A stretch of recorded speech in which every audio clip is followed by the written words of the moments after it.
Churchill once said, "We shape our buildings, thereafter they shape us."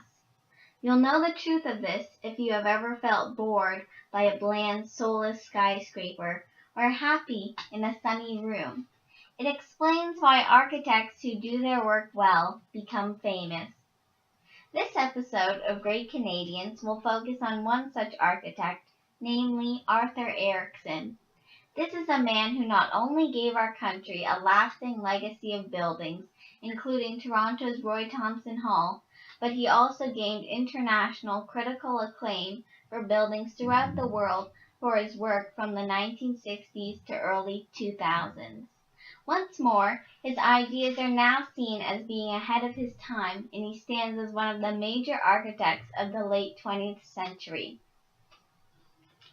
Vancouver is where many of Erickson's most remarkable buildings are showcased. Many of these integrate a lot of the natural landscape, which helps convey a sense of place and occasion, and allow the buildings to fit in with their surroundings.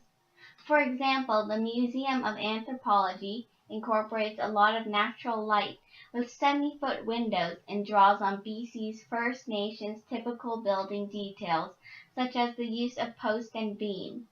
Another of his structures in Vancouver, known as the Evergreen Building, has been described as rising in tiers like a switchback on a mountain, and the building's concrete is offset with greenery that hangs off the edges like melting ice.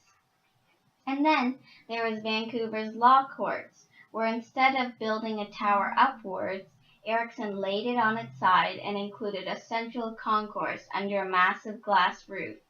He said he wanted to make the legal process more accessible to people. As Erickson built his reputation in Canada, he also gained the attention of international critics. He became known for exploring and addressing cultural differences in his work, and he undertook several large projects in the Middle East that demonstrate his success in this. The so-called Estelat Tower in Dubai is one such building. Its steel and glass tower with what appears to be a large concrete golf ball on top. Well, this has the practical purpose of housing the building's radio antenna. It also suggests the domes that are seen on many mosques throughout the Middle East. Erickson's ideas were well ahead of their time, with Canadians becoming increasingly environmentally conscious and architects designing green buildings. They looked to Erickson for inspiration.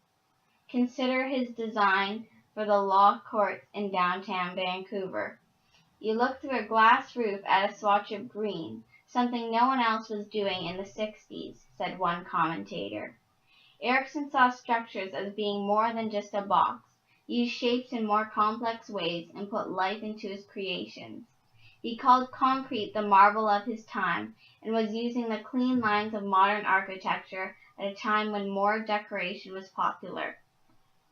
As Erickson himself once described his process, "I am fortunate that I can stand in Canada, a country without a culture, and look at the world.